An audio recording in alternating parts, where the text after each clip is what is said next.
Bismillahirrahmanirrahim. Assalamualaikum warahmatullahi wabarakatuh. Alhamdulillah wassalatu wassalamu ala rasulillah wa man tabi'ahu ila mawala. Raditu billahi rabbil islam dina bi Muhammadin nabiyya wa rasulah. Alhamdulillah. Segala puji kepada Allah yang berikan kepada kita nikmat iman, nikmat Islam. Semoga Allah tetapkan iman kita dan Allah kuatkan Islam kita. Salam-salam baginda Rasulullah sallallahu alaihi wasallam. Semoga Allah memberikan kekuatan untuk sunnah-sunnah Nabi, akhlak dan sirah Nabi. Kemudian Allah tidak kita menjadi pengikutnya yang setia sampai akhir zaman. Amin amin ya rabbal alamin. Kita masih menyambung ayat ke-10 insyaallah surah Al-Qasas. A'udzubillahi minasyaitonir rajim. Bismillahirrahmanirrahim. Wa asbat 14 ya. Walamma balagha asyuddahu wastawa atainahu hikmah wa ilma wa kadzalika najzil muhsinin. Wa dakhala al-madinata ala hin ghaflatin min ahliha fawajada fiha rajulaini yaqtatilan hadza min syi'atihi wa hadza min aduwwihi fastaghasahu alladhi min syi'atihi 'ala alladhi min aduwwihi fawakazahu Musa faqada 'alayhi qala hadza min 'amali syaitan innahu aduwwun mudillun mubin. Qala rabbi inni zalamtu nafsi faghfir li faghfara lahu innahu huwal ghafurur rahim. Qala rabbi bima an'amta 'alayya falan akuna dhahiran lil mujrimin. Fasbaha bil madinati khaifan yataraqqabu fa idza alladhi tansarahu bil amsi yastasrihu qala lahu Musa innaka laghawiyyun mubin.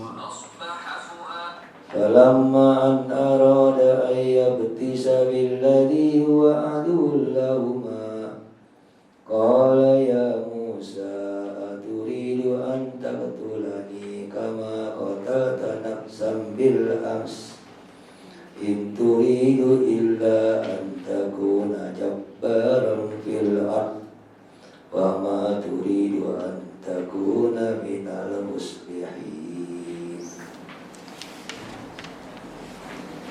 Sadaqallahu alaihi wa sadaqa rasul nabiyul karim wa nahnu ala dzalika minasy syahidin. Amin amin ya rabbal alamin.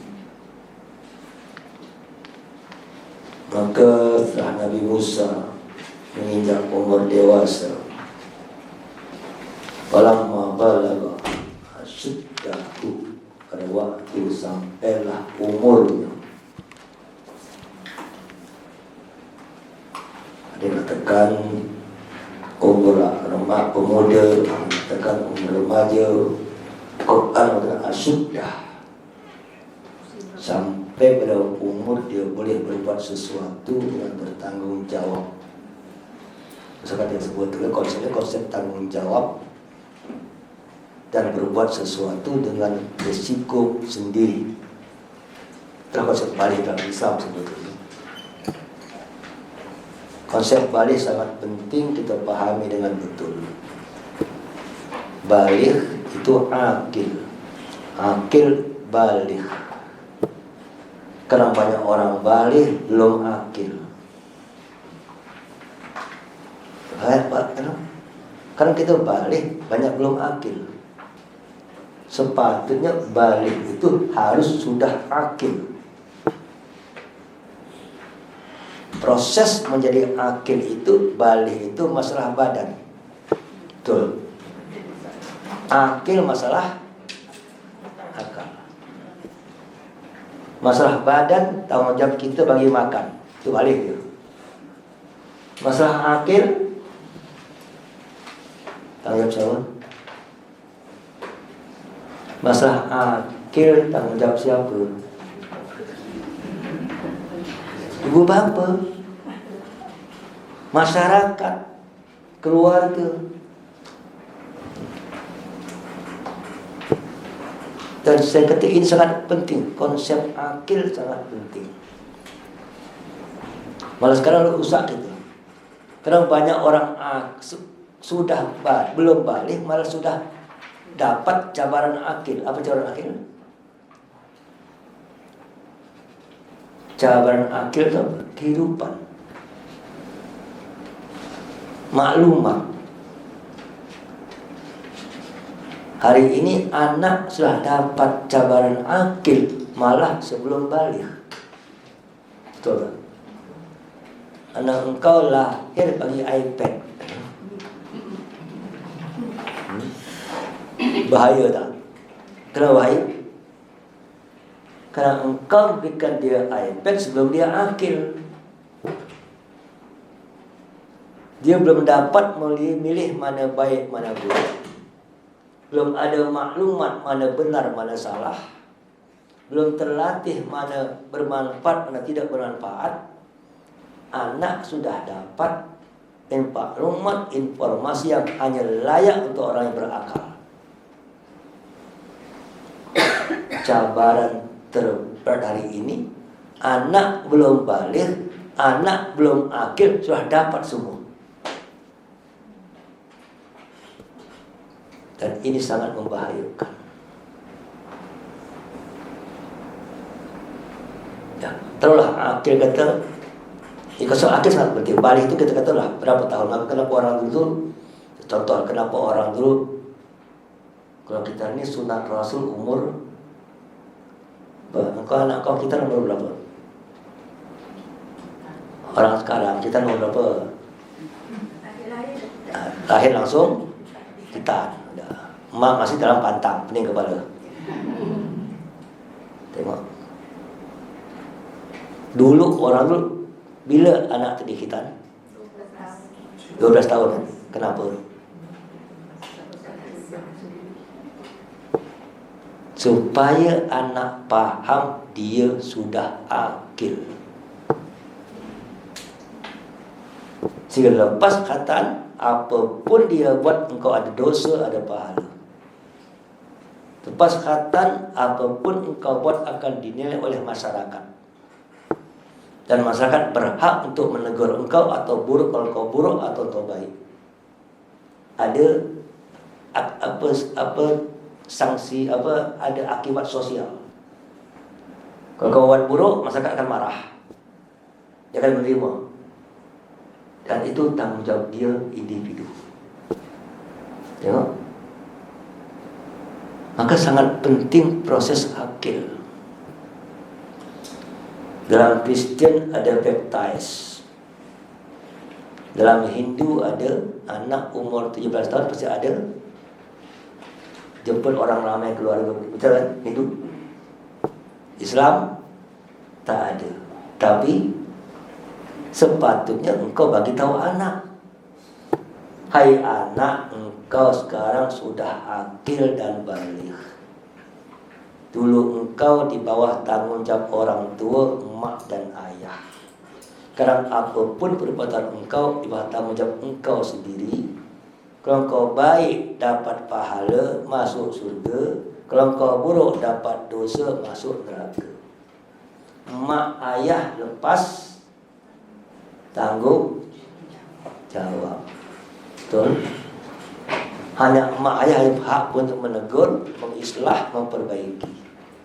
Tapi resiko, dosa, pahala, tanggung jawab engkau masing-masing.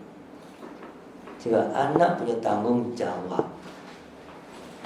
Hari ini malah kita tengok anak sweet 17, anak balik kita anggap anak bebas. Tengok ya, konsep barat, anak balik berarti anak bebas. Orang tua tak boleh kawal anak. Anak boleh buat apa sahaja untuk hidupnya, suka-suka dia. Itu konsep barat. Islam tidak mengenal konsep remaja. Ingat, Islam tidak mengenal konsep remaja. Islam hanya mengenal konsep anak dan balik. Konsep remaja, konsep barat, ingin merusak anak muda. Tengok, hati-hati, ini konsep. Dulu tak ada remaja. Kedua anak umur, kondisi dulu anak umur 18 sudah jadi khalifah. Dalam Islam, anak 18 tahun sudah layak menjadi khalifah pemimpin.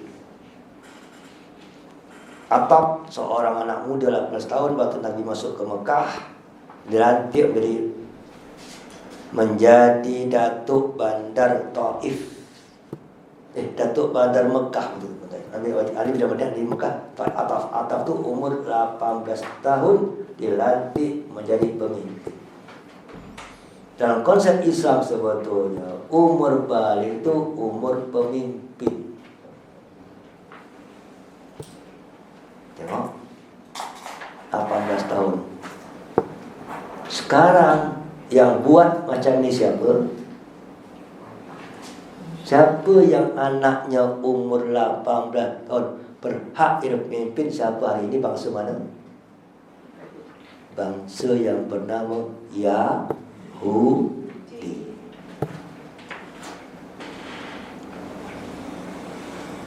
Yang punya Facebook apa? Umur berapa dia? Waktu buat Facebook 18 tahun. Anak Yahudi itu umur 18 wajib sudah dapat menjadi pemimpin. Mereka ada program bernama Kibbutz. Ada 280 Kibbutz center yang ada di Israel hari ini. Kibbutz center ini adalah tempat untuk melatih anak-anak Yahudi seluruh dunia. Dilatih di Israel. Setiap cuti sekolah, 3 bulan kan biasanya, kalau baru 3 bulan cuti sekolah, setiap cuti sekolah semua anak Yahudi akan masuk kepada kibbutz camp, dilatih kepemimpinan. Maka cari masing-masing, ekonomi, politik, sosial, budaya, teknologi, dilatih tiap 3 bulan. Pada waktu yang sama kita cuti 3 bulan untuk jalan-jalan. Terus kan kita cuti 3 bulan untuk jalan-jalan. Mereka cuti juga untuk melatih, meningkatkan kualiti diri mereka. Jadi kita kalah kenapa? Kita punya program. Kita tidak punya program untuk melatih anak jadi orang balik. Tak punya program melatih anak untuk orang jadi akil. Anak tak pernah jadi mandiri. Anak tak pernah jadi siap berhidup, tapi siap bergantung orang tua. Sampai udah kawin pun sama orang ya. Hari ini anak kita pening mak-mak banyak hari ini. Udah urus anak, terus cucu lagi, mak anak cucu. Kenapa? Anak kau tak tidak siap hidup. Yang suami tak siap hidup, yang perempuan pun tak siap. Yang suami tak siap jadi ayah, yang emak tak siap jadi ibu. Betul kan? Siapa yang salah? Proses kita yang salah. Tidak biarkan anak menjadi asyidda sampai balik yang siap bertanggung jawab. Tengok, Musa balik bertanggung jawab, berbuat sesuatu. Dan ini diikut oleh Yahudi dari seluruh dunia.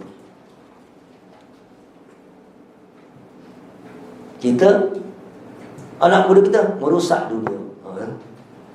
Anak muda kita ni merusak dunia. Baca Protocol of Zionism. Protocol of Zionism itu adalah satu undang-undang Yahudi dunia untuk menguasai seluruh dunia. Ada kalimat,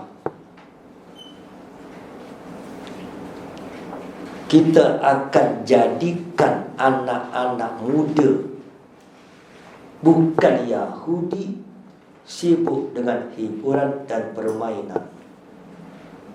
Dan pada waktu yang sama, anak-anak muda Yahudi kita berikan kesungguhan dan kerja keras. Percaya tak? Kita bercakap membentuk generasi, kita lupa ke depan, kita banyak ke belakang. Penyakit umat Islam, penyakit orang Islam banyak tengok ke belakang. Dulu kita hebat, dulu banyak. Sekarang tak tahu, depan tak jadi. Sekarang tak tahu, ke depan tak jadi. Sibuk masa lalu yang hebat. Dulu orang tu, sekarang kau jadi apa? Pembentukan generasi tak tercapai. Ini problem umat terbesar bagi saya hari ini. Malah lebih takut nanti saya akan generasi yang sekarang kau beriman, akan datang belum tentu beriman, anak cucu engkau. Dan kondisi cabaran hari ini. Mana bukti? Saudi hari ini. Saudi hari ini adalah 19%. Itu yang nampak, itu dah nampak lah kau. Yang bawah 19% anak muda Saudi hari ini adalah ateis, tak bertuhan, tak beragama.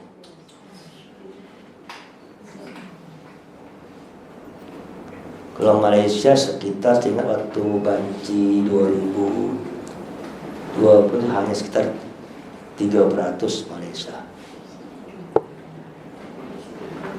Indonesia semua ada kajian beragama sedunia itu kita nampak mana yang beragama tak beragama. Yang paling takut adalah malah di negara Islam sekarang banyak orang lari jadi ateis. Sebaliknya di negara Barat banyak orang jadi Muslim. Dan itu insya Allah. Kenapa saya insya Allah? Karena hadis mengatakan Nabi Isa akan turun, yang akan menolong Nabi Isa orang-orang Rum yang bertakbir. Orang Rum, orang Eropa bertakbir berarti masuk Islam. Jadi akan datang, Islam akan kuat di Barat, akan lemah di Timur. Dan Arab akhir zaman, kata hadis Nabi, Arab kembali menyembah berhala. Sekarang sudah nampak belum? Sudah nampak gambar ada patung di Saudi. Hadis, Arab kembali menyembah berhala. Arab kembali jadi taman. Arab kembali jadi hutan. Dah terjadi semua. Nasib baik tak ada nama Melayu di hadis itu. Kita tak tahu mana kalau Arab jadi jahiliyah, Barat jadi Islam, Melayu baina antara. Tergantung usaha engkau, tergantung proses, tergantung pendidikan, tergantung kesungguhan, tergantung apa yang kau rancang. Karena ini adalah takdir dini, bukan takdir kauni. Apa takdir dini? Takdir dini itu berarti takdir yang tergantung kepada ikhtiar. Ngerti? Takdir dini takdir tergantung ikhtiar. Saya makan, takdirnya kenyang. Saya tak makan, takdirnya lapar. Kenyang atau lapar siapa yang buat? Allah, tapi di mana Allah melihat kepada proses apa kau buat. Itu takdir dini. Pembentukan generasi takdir dini. Kenapa? Pada waktu Nabi Ibrahim berkata, ya Rasulullah, aku atau Allah uji dia. Waktu Nabi Ibrahim minta min dzurriyyati, anakku boleh jadi imam tak? La yanalu ahdi az-zalimin. Tak akan mendapatkan janjiku untuk jadi pemimpin orang-orang yang zalim. Jelas. Nabi Ibrahim minta anak dia pimpin. Dah. Allah jawab, la yanul ahdi az-zalimin. Tidak akan dapat anak engkau jadi pemimpin kalau anak kau orang zalim. Perlu diproseslah oleh Ibrahim jadi anak yang tak zalim. Berjaya tuan Ibrahim. Ibrahim punya anak Ishak dan Ismail, punya anak Ismail pada Yakub. Yakub jadi semua nabi berjaya dalam proses pembentukan generasi. Bagaimana berjayanya Siti Hajar mendidik anaknya Ismail jadi nabi. Siti Hajar yang tanpa fasiliti, hanya langit di atasnya, marwah sawah dan sa'i di bawahnya, marwah sofa dan marwah, hanya dengan air zam-zam yang diminumnya, anak jadi Ismail. Engkau hari ini dengan semua fasiliti, dengan semua kehebatan engkau, semua kekayaan engkau, anak jadi.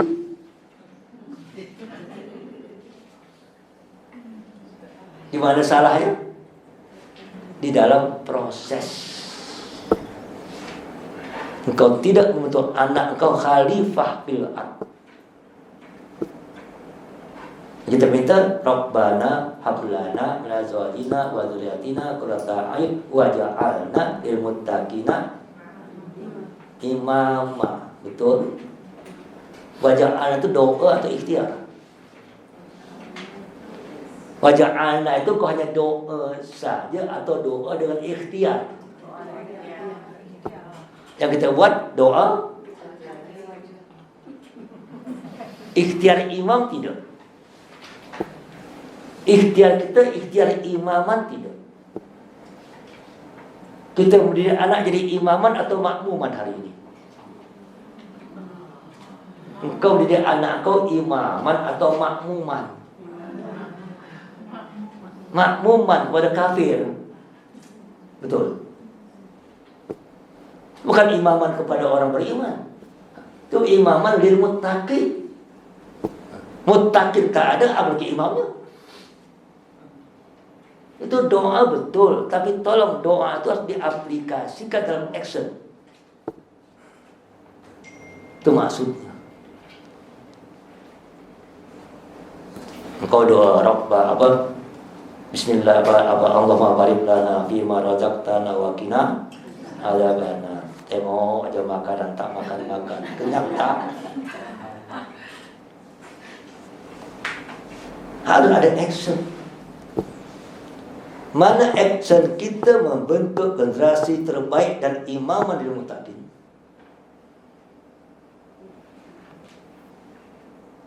Mana kurikulumnya? Mana latihannya?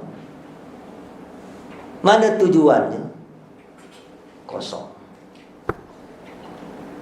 Tanya anak kau hari ini. Kau tak tanya engkau pun tanya atau anak kau tanya.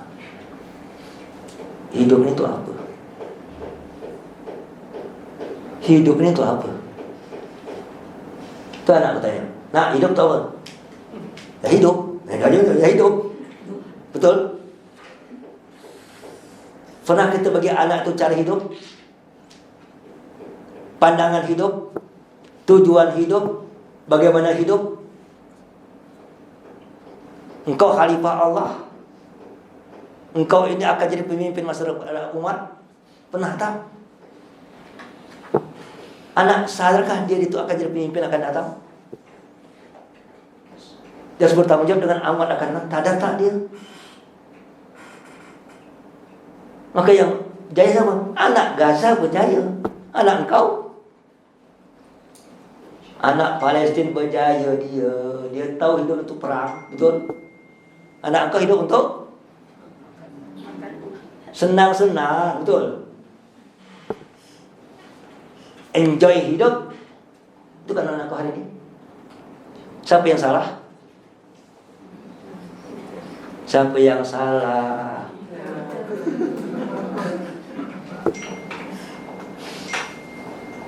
Ini yang hari ini hilang. Nilai hidup yang hilang bagi masyarakat kita hari ini. Ilmu tak punya nilai, kemahiran tak punya nilai, kepakaran tak punya nilai. Semua ilmu, kepakaran hanya untuk apa hari ini? Hanya untuk dunia. Sekolah, kerja, duit, enjoy, betul. Hari ini ke sekolah, kerja, keluarga, duit, senang-senang, enjoy. Ada tak mikir mati? Sebelum mati pikir apa? Tak usah pikir mati lah, mati pasti. Tak usah dipikir. Saya kata, mati tak usah dipikir, pasti datang, betul. Apa yang dipikir? Bagaimana engkau hidup bermanfaat menjadi khalifah Allah di muka bumi. Sekarang semua orang hanya pikir untuk diri sendiri, bukan untuk agama, bukan untuk umat. Pandai macam mana pun engkau hanya untuk diri, rugi. Betul, rugi. Hanya untuk kau, untuk senang-senang, habis. Itu hidup engkau. Kami dulu dapat, waktu saya di pondok, dapat falsafah kambing namanya. Apa namanya? Hidup, kalau hidup hanya hidup, makan, kawin, mati. Itu juga kambing hidup, makan, kawin, mati. Itulah kau. Betul kan? Masih untung kambing korban, ada manfaat. Kalau kau hanya hidup juga, makan, lahir, hidup, makan, kawin, mati sama dengan nilai kita, nilai pemanfaatan. Nilai kita, nilai khalifah. Nilai kita, nilai berguna untuk masyarakat. Kau nilai hamba Allah, khalifah Allah. Itu nilai kita. Dan ini yang hilang dari semua anak muda Islam. Apalagi nilai berjuang, lebih tak ada lagi. Beramal 1, bermanfaat 2, berjuang 3. Kesepertikan mana? Beramal itu diri sendiri. Berjuang untuk orang lain masih baik, positif. Beramal untuk bermanfaat untuk orang lain, jadi amal jariah. Yang ketiga, berjuang untuk jihad fisabilillah dengan semua kapasitinya.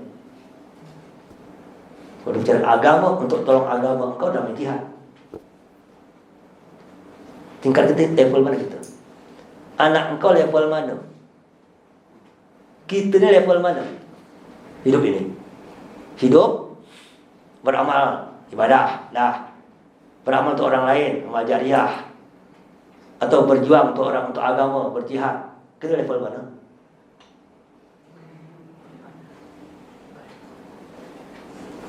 Ini konsep balik. Anak harus sadar umur 18 tahun dia orang yang bermanfaat untuk umat dan untuk agama. Itu yang disebut dengan ghirah. Ghirah itu semangat berbuat untuk agama. Ada ilmu agama, ada ghirah agama. Ini ada dua ya. Ilmu agama hanya maklumat. Orang punya ilmu agama tapi tak punya ghirah agama, tak jadi apa. Tak buat untuk manusia, tak untuk orang, tak untuk agama. Kalau orang dikit ilmunya banyak manfaatnya, itu ghirah banyak. Mana baik? Hari ini kita banyak berilmu agama tapi tak punya ghirah. Karena semuanya individualis hidupnya, materialis hidupnya. Nafsi, bukan nahnu. Tak ada bicara umat, tak ada. Maka agama akan lemah walaupun engkau kuat. Agama akan lemah walaupun engkau kuat. Betul tak? Dunia hari ini jadi macam ni kenapa? Kenapa orang Islam hari ini jadi macam ni? Kenapa? Kaya banyak, kuasa banyak, pandai banyak, alim banyak, betul? Agama lemah, kenapa? Kaya banyak, kuasa banyak, alim banyak, betul kan? Agama lemah, umat kenapa? Karena tak ada lagi yang mikir umat. Tak ada bela agama walaupun dia kaya. Semua hanya kaya, kuasa, harta, ilmu hanya untuk bersenang-senang di dunia. Walaupun 2.8 bilion tak guna. Yahudi hanya 4 juta. Kenapa dia kuat? Kenapa dia kuat? Semua Yahudi berfikir untuk umat dianya. Umat dia, bukan untuk dirinya. Beda. Buktinya? Buktinya apa bukti? Sekarang buktinya. Semua syarikat Yahudi pasti menolong Tengok. Pada waktu yang sama, tak semua syarikat Islam tolong. Itu aja. Kita data tengok. Dan sangat membahayakan. Berarti kurang apa? Ada sesuatu yang missing di dalam proses pendidikan generasi. Yang missing apa tadi? Girah. Semangat membela agama. Itu yang hilang di semua institusi pendidikan umat. Dulu kita bedakan, sekolah ini untuk orang awam, pondok untuk pengkaderan. Yang dua ni beda ya. Bagi saya bedakan. Sekolah orang tahu agama cukup. Tapi untuk pondok tak cukup tahu agama, tak harus punya girah agama. Sekarang pondok pun tak punya girah agama.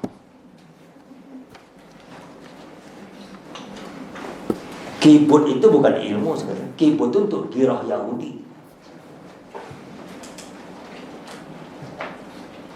Itu perlu ada di semua generasi.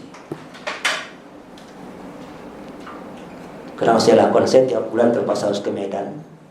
Kerana saya punya program tiap bulan tu melatih anak-anak muda, mahasiswa yang masuk 3 hari untuk girah.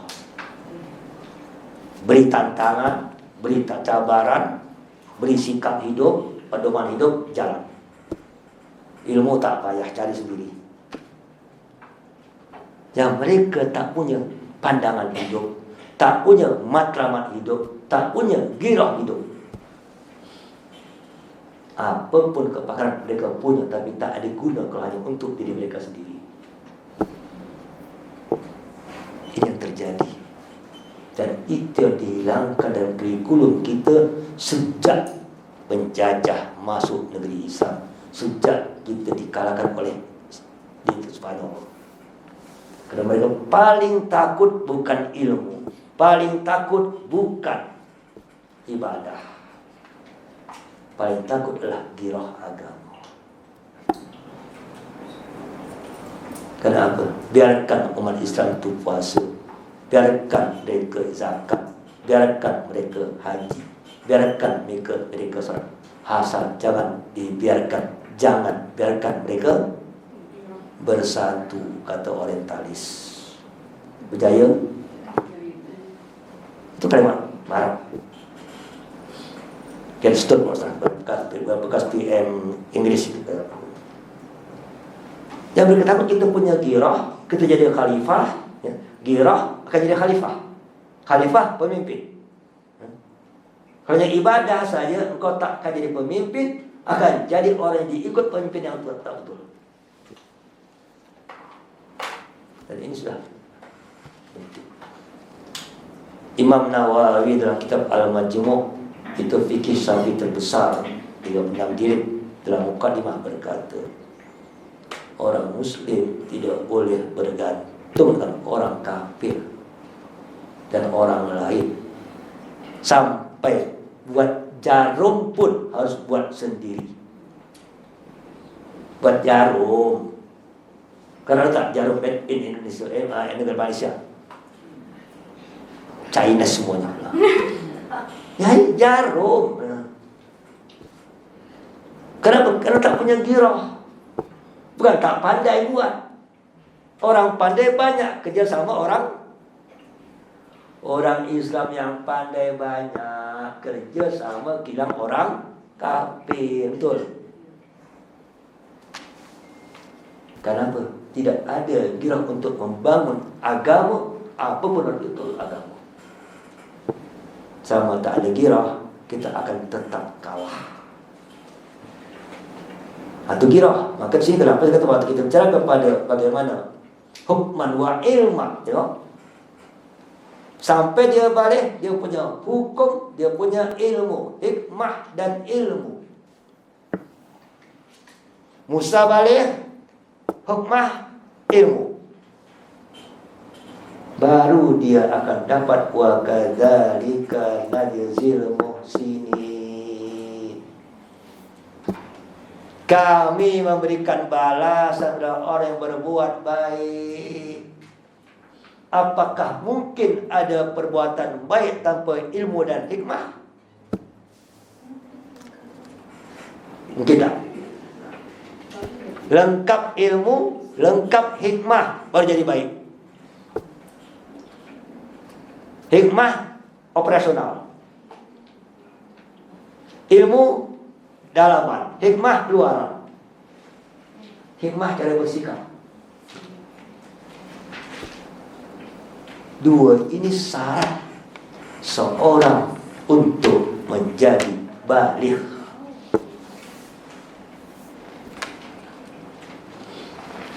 Yang akil, kita baligh tak akil, akil tak baligh.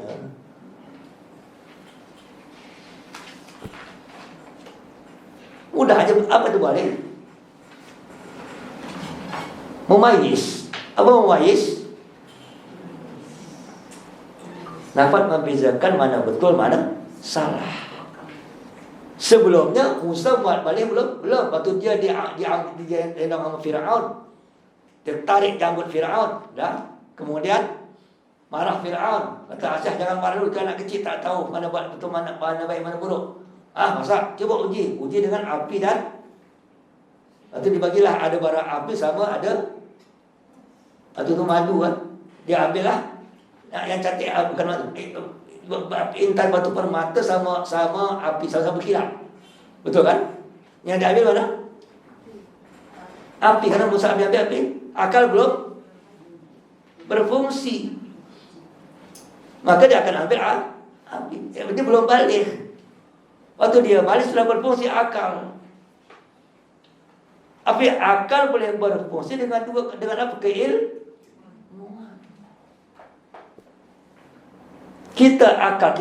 Anak kita punya akal sekarang. Punya otak, belum punya akal. Saya bedakan antara akal dan otak. Saya bedakan antara akal dan otak. Otak itu adalah masih bersifat, otak itu kan fisikal. Akal itu non fisikal. Banyak orang otaknya besar, ada otak tak berakal, ada tak? Mana besar otak manusia, otak lembu? Otak manusia, otak lembu mana besar? Otak, kita berakal otak. Besar otak lembu kan? Otak lembu besar, tak ada akal. Otak manusia walaupun kecil ada akal. Yang penting bukan akal, bukan otak, tapi akal. Yang penting bukan otak, tapi ada berakal. Karena untuk berakal pakai otak, betul. Saya punya otak betul berakal. Berakal, berpikir, otak untuk berpikir, betul. Berpikir untuk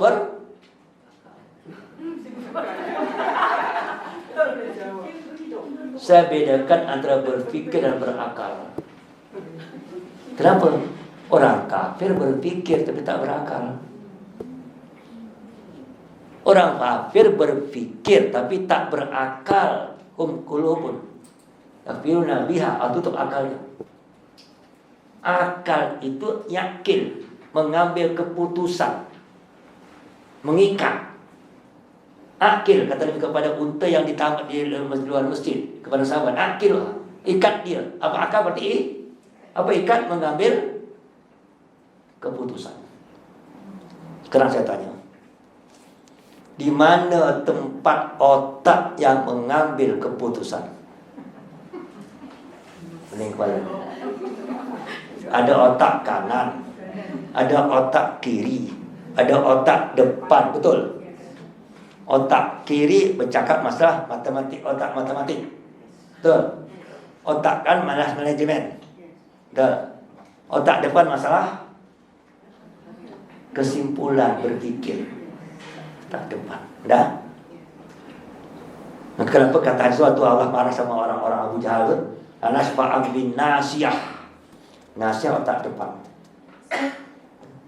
Orang boleh pandai otak kanan, hebat otak kiri, bodoh otak depan. Itu jahiliyah. Betul. Dan sekarang otak depan ini otak berpikir, mengambil kesimpulan, mengambil keputusan hidup engkau. Itu otak depan. Dunia sementara, akhirat selama-lamanya. Sudah? Engkau pikirkan. Oh, dunia sementara, akhirat selama-lamanya. Kalau pikiran engkau, pasti akal kau pakai. Akal akan mengambil engkau. Aku akan mendahulukan akhirat daripada dunia. Itu berakal. Betul mengambil kesimpulan. Yang merusak otak depan apa? Teruslah, kajian psikologi yang paling merusak otak depan ni apa? Bukan otak belakang, otak depan. Satu namanya dadah, dua namanya pornografi, lucah.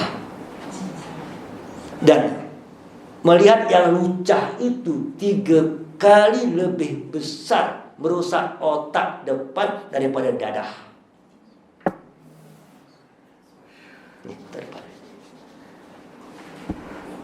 Baru paham kenapa dadah dan lucah sengaja dimasuk semua generasi muda Islam untuk merusak otak depan. Dia boleh pandai sepandai-pandai orang, tapi dia pun memakai dadah, betul? Dia boleh hebat daripada orang, dia akan menjadi orang yang suka lucah, boleh kan? Tidak mengganggu otak belakang kan? Otak belakang terus, otak depan untuk dilucah. Itu kita paham. Daripada serangan, daripada masuk serangan orang merusak generasi muda kita.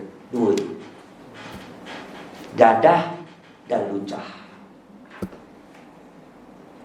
Kenapa saya kata waktu cerita kepada ada 2 pemuda di dalam Quran, pemuda Kahfi dan pemuda Samud.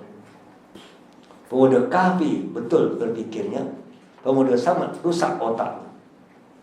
Kenapa Samud rusak otaknya? Dia bunuh unta Nabi Soleh sebab apa? Kenapa pemuda Samud membunuh unta Nabi Soleh? Kenapa?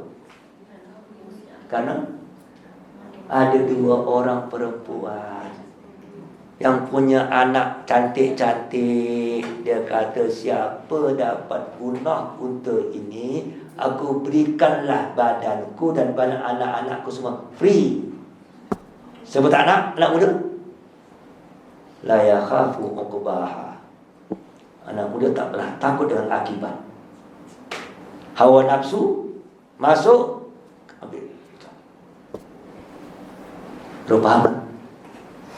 Kenapa itu yang paling baik di dunia hari ini? Karena memang itu cara merusak generasi. Perempuan, ya, betul kan perempuan paksa ada. Perempuan, dadah, lucah, dah. Kenapa perempuan sengaja didedahkan supaya jadi orang bebas, supaya menarik generasi muda untuk rusak. Kalau dah perempuan generasi muda rusak, pemimpin akan. Kalau generasi muda ini rusak hari ini, dia kasih dadah dan lucah anak mudanya, maka akan jadi pemimpin dadah dan apa yang rusak? Otaknya. Tidak akan dapat mengambil keputusan dengan cara yang betul. Ini cabaran. Pada yang sama anak muda orang mereka, Musa, hikmu, ilmah, maka kenapa mereka buat kibut hari ini? Yahudi membuat anak muda kibut. Anak muda latih betul, isi semuanya. Kenapa 18 tahun? Kita kan 18 tahun. Kenapa 18 tahun? Otak ini, proses pembentukan minda daripada umur 8 sampai 18 tahun.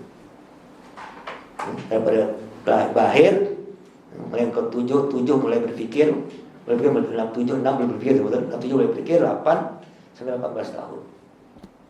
Sampai 8 tahun itu proses otak 80%.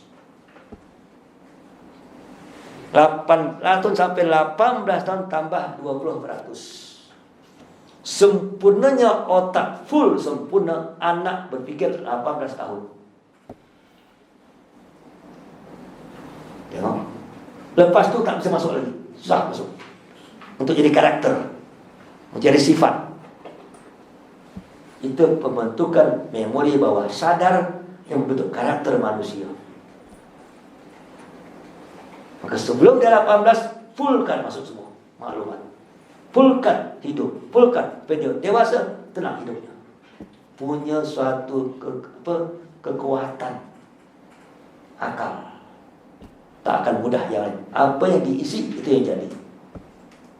Apa yang diisi itu yang jadi. Ini konsep pembentukan generasi. Kata Nabi, ra'ibhum sam'an wa adibhum sam'an wa sahibhum sam'an. Walaupun itu Ali tadi. Didik anak engkau dengan bermain 7 tahun, dengan disiplin 7 tahun lagi, dengan bermusahabat bergaul 7 tahun lagi. Hebat tak Islam? Proses mendidik generasi. Kalau kita bukan tanggung jawab kita membentuk manusia akil balik. Siapa yang dah kahwin? Siapa yang belum kahwin? Saya dah kahwin terlambat semuanya. Yang dah kahwin biasanya anak pertama anak cuba-cuba, anak kedua anak baru tahu salah, anak ketiga baru jadi. Misalnya anak kelompok 3 biasanya anak pertama anak cuba-cuba, tentu jadi keluar, tak tahu, tak terjadi dan jadi betul dah. Dah. Akhirnya anak maju, betul maju dah. Anak kedua baru anak mulai ada proses. Yang jadi anak yang ketiga. Biasa macam tu kan?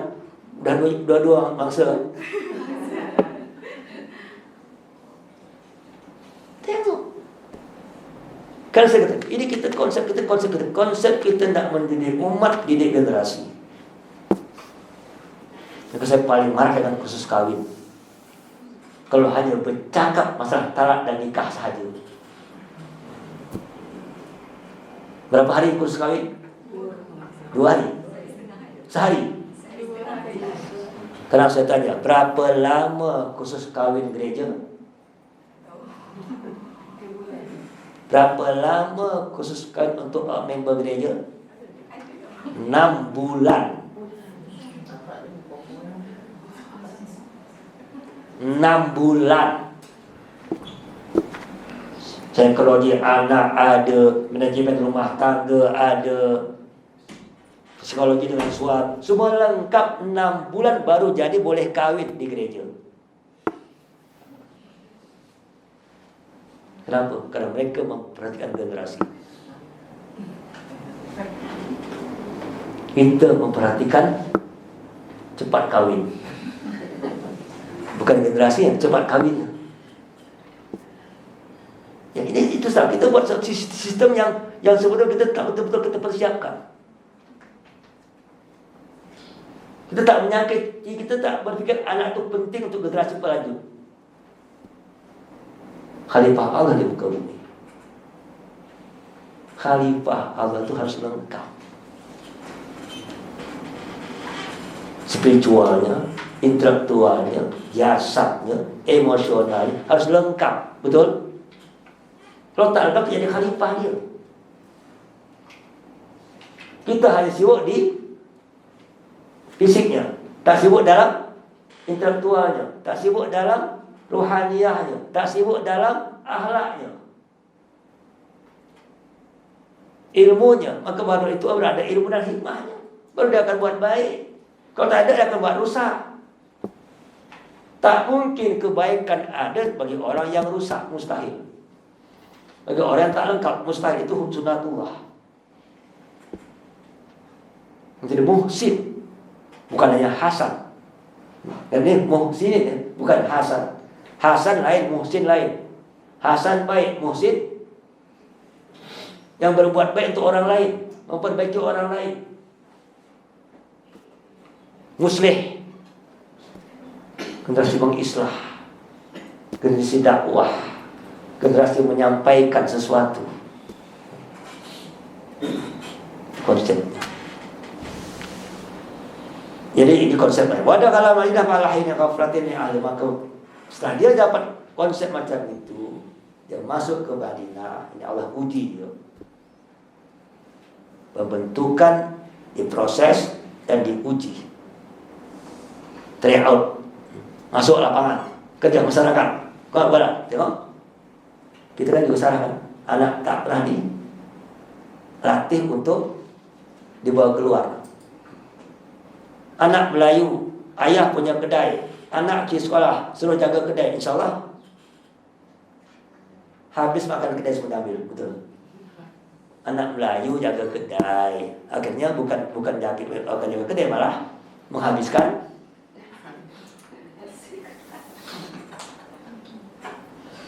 Melayu kaya, meninggal, anak menambah harta ayah atau menghabiskan harta ayah yang paling banyak. Karena tak dilatih bagaimana membuat kaya harta. Cina kaya, ada kedai, anak cuti sekolah, Cina jaga kedai, dibayar tak? Dibayar. Digaji kan? Digaji. Dia ambil barang, bayar tak? Bayar. Kalau kau ambil barang, anak bos makan di kedai, bayar tak? Aduh. Wajib bayar harusnya, walaupun anak bos. Kalau Melayu, anak bos tak apa. Semua tak apa. Anak tak bertanggung jawab. Ini masalah utama, karakter. Kalau dia tak bertanggung jawab jadi pemimpin, biasa. Kenapa? Memang selama tak bertanggung jawab. Saya kaya dulu kata, kenapa pemimpin kita banyak yang hasad, dengki semua? Kenapa? Tom and bukan Bilal bin Rabah, bukan Umar bin Khattab, bukan orang soleh. Tom and Jerry yang ada. Otak-otak Tom and Jerry. Jangan otak Shinchan. Si anak nakal Shinchan. Atau otaknya Doraemon. Tiba-tiba boleh terbang ke mana? Masa akan menghayal. Generasi menghayal. Tak generasi Cina, generasi kungfu. Ya. Kungfu tu apa? Kau tengok film kungfu, dia berlatih lah. Latih lompat. Betul kan? Itu kalau Cina. Kalau film Melayu ada boleh lompat. Apa latihannya? Bismillahirrahmanirrahim. Kun fayakun, lompat. Habis ayat itu tepat-tepat main magic. Melayu. Enggak menang pakai magic. Itu Melayu. Cerita macam-macam dibuat. Oh, ada selendang merah lah, macam-macam dibuat, macam-macam cerita. Bukan cerita tak kuat, cerita tak menghayal. Khurafat, takhayul, syirik, macam-macam. Oh, supaya jaga pintu, supaya rumah tak masuk macam-macam, letak ayat-ayat macam depan pintu. Ada orang letak tasbih depan pintu, 4 pintu. Saya tanya, kenapa letak tasbih? Pak Ustaz jaga setan. Itu setan bodoh kalau masuk lewat pintu, saya kata.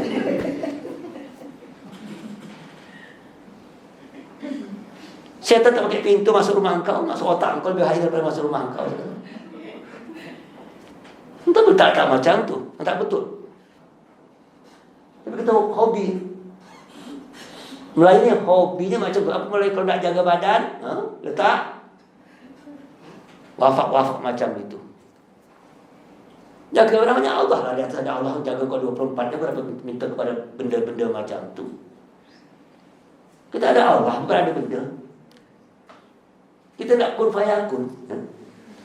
Nak aku langsung jadi.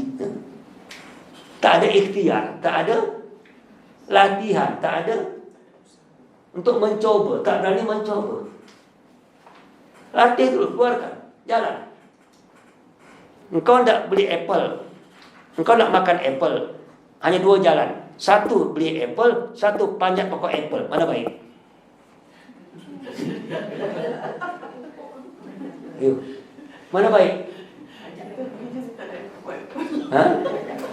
Kalau ada depan kau bukan apple, ada panjat, beli jambu lah. Nak beli jambu, satu beli jambu, tu panjat pokok jambu. Mana baik? Panjat pokok, berapa dapat ilmu pokok? Dapat pokoknya, dapat jambunya, pandai naiknya. Tapi kan kita dibuat generasi yang beli. Kita dirusak. Sistem yang merusak kita hari ini. Dia tak pernah dilatih, diajak. Orang tu tak ngajak kau ke sawah yang punya sawah, tak ajak kau niaga yang punya niaga, tak ajak kau belajar. Tengok Nabi Muhammad, tengok waktu Nabi bersama Abdul Muttalib, kemana dia ajak Nabi? Apapun pertemuan Abdul Muttalib, Nabi ikut tak? Dilatih, walaupun Nabi dilatih memimpin masyarakat. Tak mungkin pimpin jadi kun fayakun. Ada proses. Itu yang perlu sebut proses. Karena kita lupa dengan proses. Tak ada output langsung tanpa proses. Siapa tidak output akan jadi, siapa akan output yang baik, maka wajib proses yang baik dengan input yang baik. Apa mungkin tidak output baik, input tak baik, proses tak ada? Mustahil. Itu sunnatullah. Itu sunnatullah. Dan siapa melawan proses, melawan sunnatullah. Proses itu sunnatullah. Siapa yang tak nak oleh proses, melawan sunnatullah. Jadi tak akan sama dengan orang pakai sunnatullah. Kata tadi, kau nak makan, tunggu supaya makan lompat ke perut engkau, mungkin tak? Bismillahirrahmanirrahim, baca doa pun. Ini masalah, ini cara. Bukan, ini kita harus sangat. Kita tak memahami ada sebuah takdir yang wajib melakukan proses. Takdir juga, tapi ada proses. Kata Umar bin Khattab, atau kalau ada ke lembah yang ada penyakit, kita lari pada takdir, mencari takdir. Kalau kau masuk sakit, kalau lari tak sakit, takdir pada takdir. Itu beda. Nabi pun dilatih dengan proses. Betul tak? Semua nabi dilatih dengan proses. Kenapa Nabi tak langsung menang waktu perang pertama sampai tak atau Makkah langsung? Proses. Kenapa Nabi tak menghancurkan berhala samping Kaabah pada waktu Nabi di Mekah? Pada Nabi boleh kun fayakun. Hembus saya berhala itu jatuh, boleh tak? Tapi Nabi tak lakukan. Kenapa? Menunggu proses. Untuk mengajari umatnya ada proses. Karena tujuan Nabi untuk umat. Kalau tak, Nabi ada itu. Nabi hijrah ke Taif seorang diri. Ternyata balik lagi. Hijrah kedua ke Madinah melalui proses. Baitul Aqabah pertama, Baitul Aqabah kedua, orang Madinah masuk Islam. Enggak ada yang masuk dalam Madinah. Nah, itu hijrah orang-orang sahabat Nabi dulu kepada Nabi. Baru Nabi hijrah dengan Abu Bakar. Proses lagi. Proses. Baru Nabi diterima. Karena orang sana dah ada yang Islam, dah beriman, sahabat dah ada di sana, Nabi titip welcome di sana. Proses. Waktu Nabi ke Taif, tak ada orang di Taif, Nabi ditolak. Tengok, ada tanpa. Nabi diajar Allah. Ikuti proses demi Fa'at ba'asababa, Fa'at ba'asababa, Wa'at ba'asababa. Itu kan Al-Kahfi itu. Fa'at ba'asababa, Wa'at ba'asababa. Ikuti sebab musab, itu proses. Hari ini kita nampak ingin kun hasil tanpa proses. Satu, atau ada tidak dapat prosesnya salah. Akhirnya hasil tak berkat. Main curang, main nipu kan. Engkau proses kau tipu Tuhan. Dapat tak? Ya memang dapat, tapi engkau akan dapat laknat dan dosa. Ada proses cara baik, ada proses tak baik. Betul kan? Proses baik, ada kaedah hukum. Tak baik, melanggar hukum. Waktu kau melanggar hukum, dosa. Akibat engkau jadi, tapi dosa. Saya tak dapat duit di bank. Hanya dua cara. Betul tak? Satu, kerja di bank, dapat duit dari bank. Betul? Satu, rompak bank, dapat duit dari bank. Dapat kan? Dapat tak dua-dua? Hasil dapat, proses salah. Satu betul, satu salah. Saya tak punya anak, satu berzina, satu nikah. Betul kan? Sama tak prosesnya? Sama proses untuk nikah, tapi satu proses hukum betul, hukum salah. Anak dapat tak? Dapat. Maka tapi anak dapat dengan proses yang salah atau proses hukum. Ini dua. Ini ilmu proses, paham? Tapi segala sesuatu wajib dengan proses. Kalau tak proses sama malaikat, engkau bukan malaikat. Atau mukjizat, engkau bukan rasul. Kau tak nak lihat proses antara dua malaikat atau mukjizat. Engkau bukan rasul, bukan malaikat. Engkau manusia biasa. Lakukan proses demi proses. Ini hukum itu pada Nabi dia lepaskan dia. Walaupun hina aina khaftin min ahliya fajal irada. Kalau jumpa dua orang, Nabi diuji ni. Jumpa dua orang yang sedang berkelahi, yang tak kiranya hada min syiati wa hada min adu. Satu orang daripada kelompoknya, satu orang daripada bukan kelompok yang musuhnya, itu kaum Kipti. Pastala sahul ladzi min syiati alladzi min aduwi. Secara naluri kebenaran, waktu dia jumpa dua orang yang berkelahi, dia kan tolong yang lemah, betul? Karena dia bangsa yang Kipti, ini bangsa yang dizalimi, dia akan tolong. Ini konsep bagaimana punya sikap. Ini penting juga. Sikap menolong kepada kebenaran, menolong orang yang dhaif, dan keberanian untuk menolong. Ini yang dilatih dalam ayat ini sebetulnya. Hari ini banyak orang tak peduli. Teman saya kata ini konsep girah, ini konsep kepedulian. Seorang pemimpin wajib punya rasa care dengan orang yang dizalimi, orang yang perlu. Wajib ada, tak wajib ada, tak payah pemimpin. Sayyidul qaumi khadimuhum. Hadis. Pemimpin umat itu adalah apa? Sayyidul qaumi khadimuhum. Pemimpin umat itu adalah pelayan umat. Khadimnya umat. Pemimpin umat itu adalah khadimnya umat, pelayan umat. Sekarang pemimpin sekarang ingin dilayani umat, bisa. Pemimpin itu harus jadi pelayan umat. Dia yang terjun, dia yang tolong, dia yang membantu apapun. Bukan umat bantu dia, dia bantu. Sekarang terjadi pemimpin itu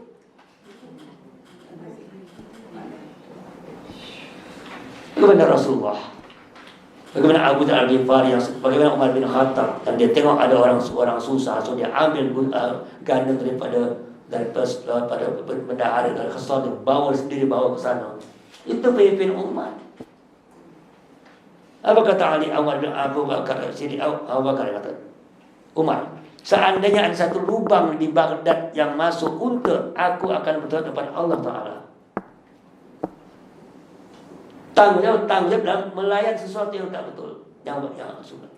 Kenapa? Karena engkau ada tengok orang susah, engkau tak tolong, zalim, dan kau mampu menolongnya, itulah zalim. Jadi ini dilatih, Musa dilatih dengan rasa untuk peduli. Kenapa?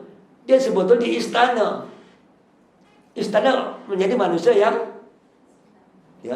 orang istana manusia yang dilayan, betul? Bukan yang melayan. Di bawah dia pun menjadi orang yang melayan, bukan dilayan. Karena ini kita banyak jadi manusia ingin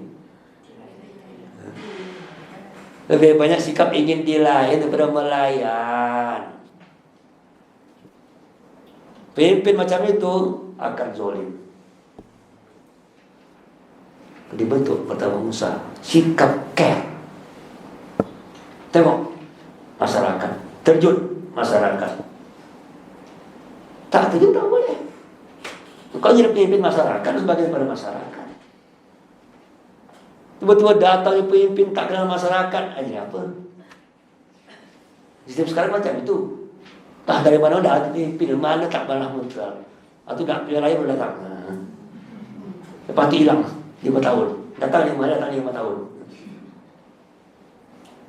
Tak jadi pemimpin macam itu. Pasti zalim. Makanya dia akan tolong si hati. Kalau ditengok, tapi faqada alai fawakazau Musa faqada alai. Niat Musa betul menolong orang kawannya. Tadi si hati kan dia terzalimi, bukan dia terzalimi. Karena waktu itu memang kondisi waktu itu di Mesir waktu itu memang orang semua banyak selalu dizalimi oleh orang-orang Kipti. Ada orang gap daripada oleh Fir'aun. Tak ada tolong menolong antar kelompok, dan tak asup antar kelompok. Tak asup akan buat orang pecahnya persaudaraan. Maka kenapa kata lagi, Laisa minna man awan al-aswabiyah. Karena Muhammad kami yang menolong orang tak asup. Orang mata ala aswabiyah mata muatan jahiliyah. Orang sampai yang mati orang menolong aswabiyah mati jahiliyah. Asabiyah bukan kebenaran. Kalau mati kebenaran akan dapat fisabilillah. Yang kau bukan karena kebenaran, menolong karena memang perlu wajib ditolong. Bukan menolong karena ini kan aku, ini pati aku, ini kalau bukan itu. Karena kelemahan ditolong, karena perlu ditolong maka ditolong. Niatnya betul, hanya saja Allah uji lagi dia, hebat ujiannya. Ujian pertama, ujian dia mana betul mana salah. Ujian kedua waktu dia fawaqada Musa faqada alaihi. meninggal pula lah yang dipukul tadi. Qaddar Allah.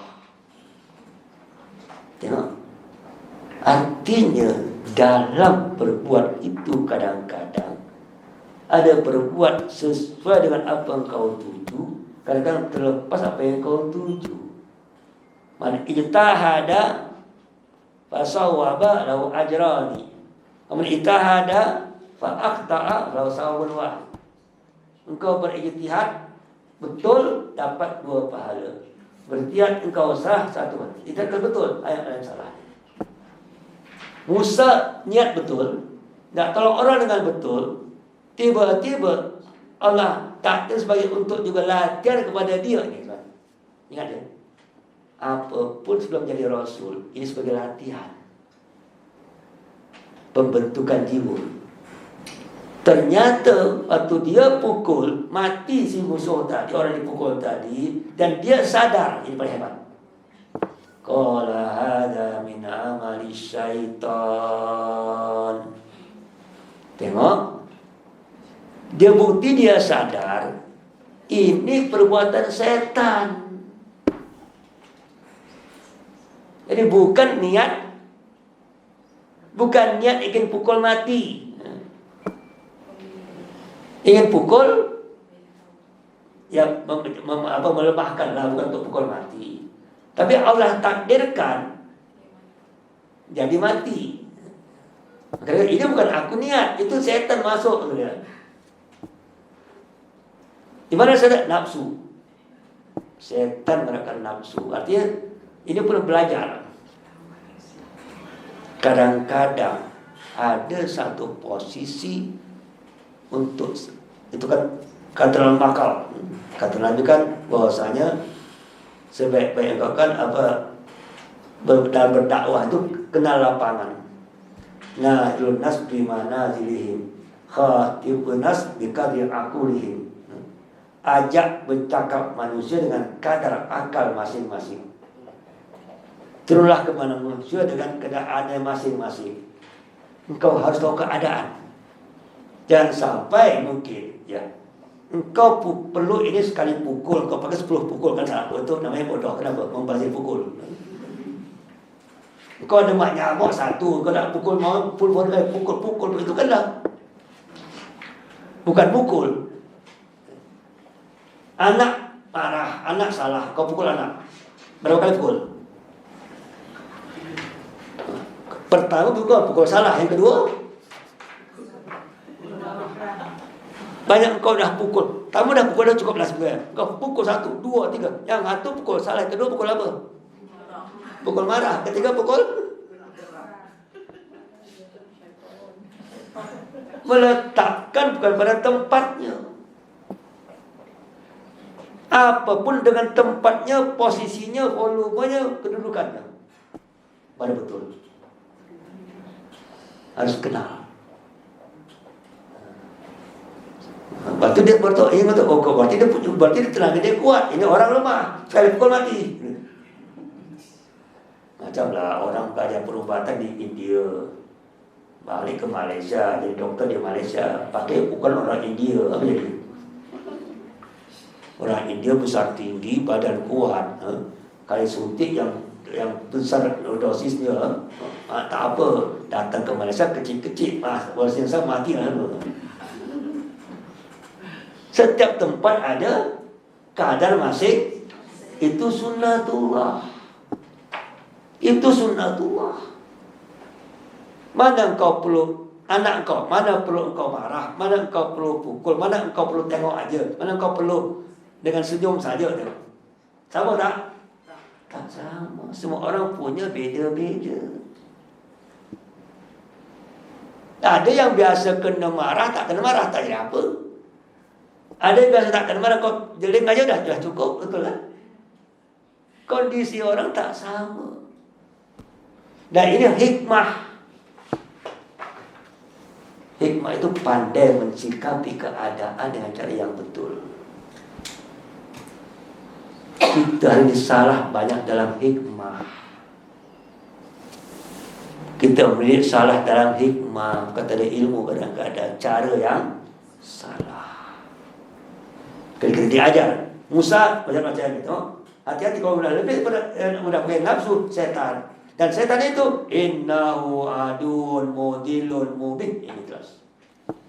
Yang namanya setan, yang namanya nafsu itu musuh engkau.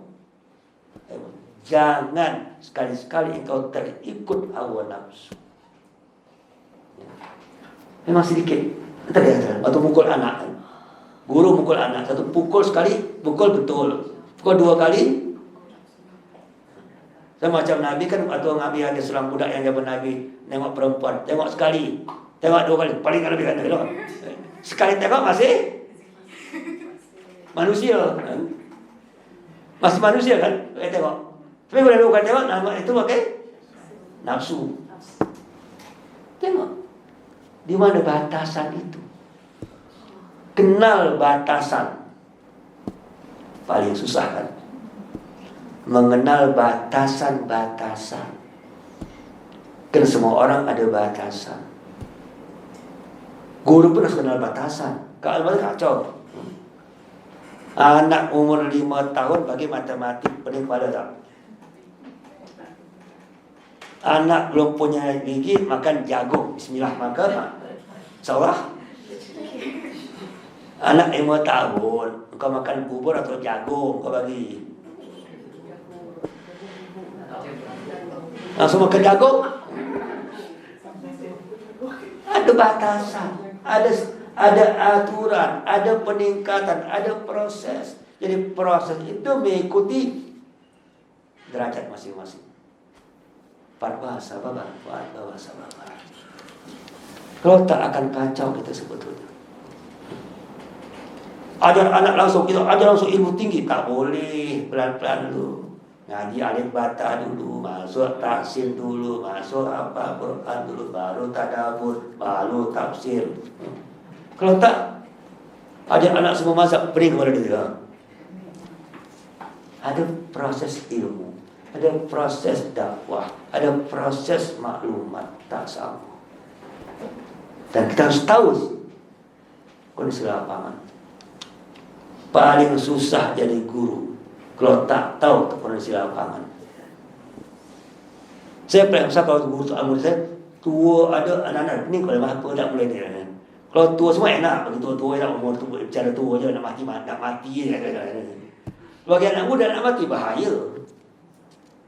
Ada seorang anak muda saya jumpa tak sembahyang Jumaat. Kalau kita sebut Ustaz, cuma nak khotib cakap mati. Saya tidak hidup. Betul juga saya kata. Kita tak pernah mengajar Islam hidup. Tanya Islam mati kan susah. Kalau hidup baik pasti mati. Kalau hidupnya baik mestinya baik. Proses. Ini hidup tak baik nak mati baik susah kan? Hidupnya maksiat tapi mati tak. Doa mati husnul khatimah. Itu 1, 2 dapatlah Allah bagi rahmat. Tapi secara proses tak betul tak dapat. Kita tengok proses. Yang itulah satu. Kalau tak.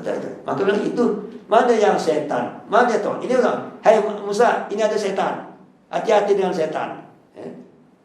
Setan itu musuh engkau dan setan di tempat ada.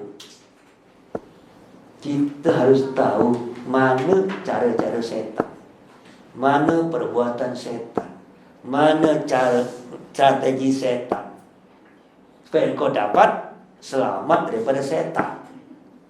Kalau kau tak tahu cara setan, tak selamat daripada setan. Dia kata, know your enemy. Kalau kata ada sahabat Nabi kata, aku kenal jahiliyah untuk aku tak terperangkap dengan jahiliyah. Kalau tak kenal akan terperangkap. Macam lah Coldplay akan buat ni. Tak tahu jadi tak ni si Coldplay ni. Jadi tak tahu. Tak ada bantahan. 19 bulan di Indonesia. Senin tak tahu Indonesia dia langsung ke Singapura. Mak saya Singapura 3 hari besok Malaysia. Apa itu? Musik ustaz. Saya jumpa orang apa itu? Musik ustaz. Dia tak tahu kenapa? Kerana dia tak tahu. Nanti musik itu ada gambar-gambar pelangi, rainbow. setan. Rainbow kan baik Ustaz. Sekali. Kalau orang kata rainbow kan baik Ustaz, rainbow. Dia tak tahu rainbow hari ini bukan lagi warna. Rainbow zaman kau budak-budak dulu itu untuk mewarna-warna pakai rainbow, betul? Warna kuning, macam-macam rainbownya, ambil cantik. Itu rainbow zaman dulu. Rainbow sekarang apa? LGBT, tengok. Pada tak mereka? Kalau kau tak faham LGBT hari ini, anak kau, mak aku nak tengok kau, okey. Engkau tak tahu sanad di LGBT. Oh memang dia tak LGBT, tapi dia bawa slogan LGBT.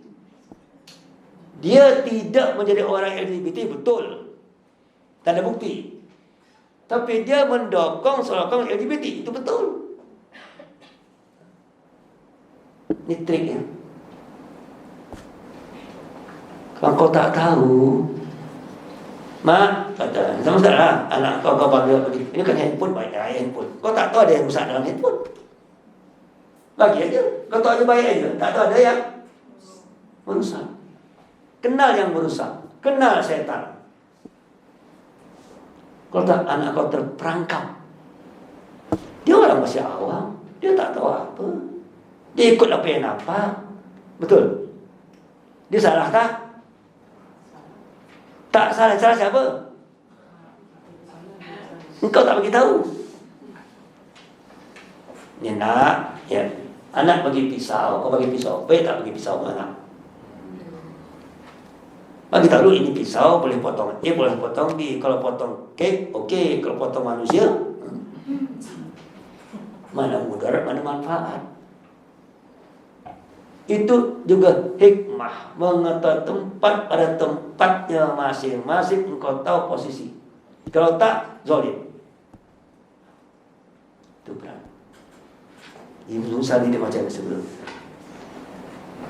Baru dan dia sadar, dia tahu ni setan. Baru dia kata, qala rabbi inni zalamtu nafsi. Baru dia sadar dia zalim dengan dirinya sendiri. Tahu, tak sedar, bahaya lagi. Banyak orang tahu maksiat tapi tak sedar itu zalim dirinya. Engkau yang salah. Engkau banyak menyalahkan orang lain, bukan menyalahkan diri. Kan kata orang-orang feminis lah, kan kita jangan pakai buka aurat, itu mengundang syahwat laki-laki. Kata orang, itu salah dia. Kenapa dia tak syahwat? Aku tengok tak salah tu. Dia tak salah orang ada, salah dia tak ada. Ini bahaya hari ini. Engkau tidak sadar diri engkau yang salah. Musa saja dia kata, inni zalamtu nafsi. Dia tak sengaja pukul kan? Karena dia sudah kena pengaruh setan. Mengakui kesalahan diri sangat penting untuk engkau maju. Tak ngaku tak pernah maju. Tak ngaku kurang tak akan pernah maju, betul? Tak maju wajib muhasabah. Wajib melihat diri, melihat kekurangan. Baru kau faghfirli, minta ampun sama Allah. Karena tak ada orang yang tak punya kekurangan. Dan Allah pun mengampunkan, faralah, Allah mengampunkan. Karena engkau melakukannya pun bukan karena kesengajaan. Kau melakukan hanya karena untuk membantu, niat yang baik, ternyata jadi macam itu. Engkau minta ampun, sadar diri, Allah ampunkan. Senang. Itu tolong hati-hati, kan penting ini. Karena sekarang kita buat macam itu. Anak engkau dijebak dengan jadah berzina. Nah, masuk rumah engkau dapat anak berzina, langsung apa kata orang Melayu? Keluar rumah. Anak kau pergi mana? Anak Melayu gara-gara berzina dia tak sadar, dia tak tahu balik rumah, diusir mak dari rumah. Pergi ke mana dia? Tempat penampungan. Di mana itu? Di gereja. Gereja kata alhamdulillah, masuk. Betul? Nah, karena kalau gereja tampuk masuk satu keluar dua, betul tak? Anak kau berzina perempuan, masuk gereja, diterima oleh gereja, sampai kau hamil, sampai kau beranak, melahirkan, diasuh sama gereja, anak pun di gereja, ketika alhamdulillah, aku masuk satu keluar, kedua-dua masuk Kristen. Tengok, banyak tak? Banyak. So, tak tahu saya minggu depan akan ke Ipoh, saya akan ada sebuah meeting masalah kes murtad di Malaysia. Jadi kita akan bercakap masalah bagaimana menghadapi kes-kes murtad yang sangat tambah banyak. Kita tahu. Jadi ini hati-hati. Ini memang karena ada memang problem. Tak tahu di Malaysia, di Indonesia ada program namanya hamilisasi. Pernah dengar tak? Apa itu hamilisasi? Membuat orang hamil.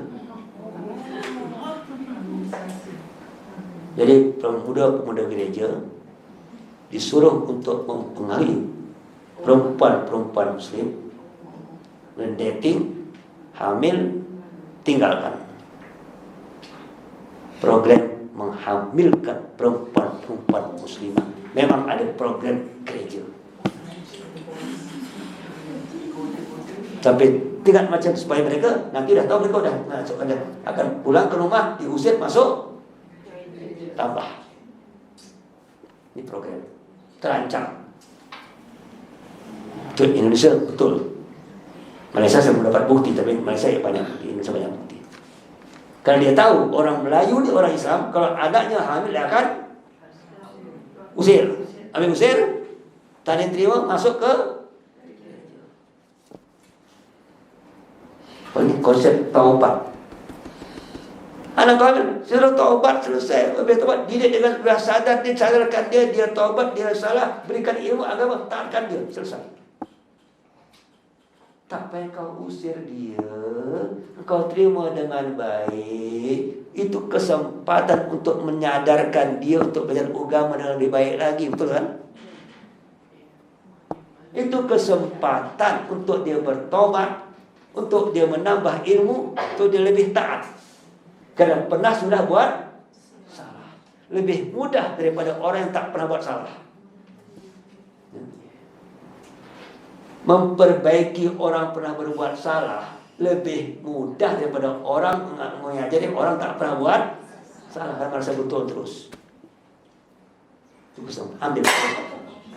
Ambil kesempatan untuk memproses supaya iman lebih kuat. Jangan kau tinggalkan, jangan kau usir, jangan. Nanti kan ini dalam tu nafsi fa'filif selesai. Konsep pembinaan masyarakat sangat penting di sini dalam ayat ini sebetulnya. Tengok. Maka tengok. Apabila adam tu alaya falan akuna zahiran lil mujrimin. Tengok. Ya Tuhanku, dengan apa yang kau beri nikmat kepada aku, maka janganlah aku jadi penolong orang-orang yang kafir. Udah sadar berbuat apa yang sebenarnya.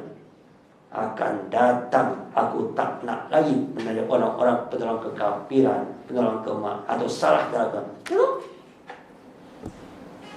Ini sebuah latihan, sebuah pembentukan syakhsiah Musa alaihissalam, suatu pemuda yang berani yang betul, jangan sampai berani yang salah. Karena pemuda itu berani pasti. Hanya ada orang pakai berani untuk salah, berani untuk betul. Tengok Nabi Muhammad waktu dia berdoa, ya Allah, tolong kami dengan Umar bin Khattab atau Abu Jahal. Allah tolong dengan Umar sampai masuk Islam, jadi pembela wajib ada orang berani masuk Islam. Dulu kami waktu kawan-kawan dulu FBI, kawan-kawan Habib Rizik di Jakarta itu, daripada kita sosok kita cari sekarang sampai kita Islamkan. Mana baik? Ustaz disamsenkan atau samsen ustaz kan? Islam untuk bela Islam, ustaz tak boleh marah, betul kan? Kalau samsen dia tukang marah, Dia tukang pukul, udah betul kan? Tapi selama dia pukul yang salah, marah yang salah. Ajar dia supaya marah yang betul, tempat yang betul. Marah dengan dosa, marah dengan betul. Tapi ada karakter marah, betul nggak? Wajib ada karakter marah. Berani wajib ada, tapi untuk kebenaran. Berani untuk kebenaran, berani untuk melawan kemungkaran. Ini wajib ada sebetulnya. Ini dididik oleh Musa alaihissalam, dididik macam itu. Karena kalau tak ada ini, tak boleh dakwah. Dakwah tak soleh, ya ada orang salah, alhamdulillah, kacau lah. Karena orang adil itu berani marah untuk orang yang salah dan sayang untuk orang yang benar. Itu baru namanya pemimpin adil macam itu. Kalau pemimpin adil tak berani marah yang salah, tak adil namanya. Tak berani menghukum orang salah, tak adil namanya. Wajib berani menghukum orang yang salah, baru adil. Ini dilatihlah Musa dalam remaja macam ini sebetulnya. Jadi kisah bukan untuk Musa, untuk kita sebetulnya.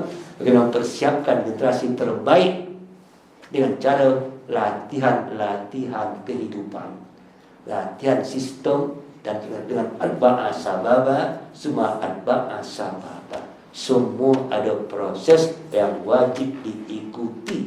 Tak mungkin ada kun fayakun untuk manusia. Itu namanya Superman.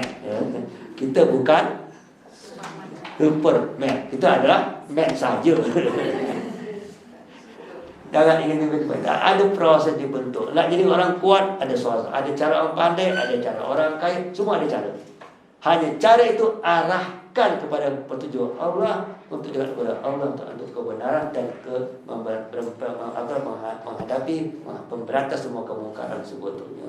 Allahumma alimna yang fa'una wa uluman tanfa'una wa haqqan wa lina tiba'ah wa rabbana anta nastaghfiruka wa assalamualaikum warahmatullahi wabarakatuh.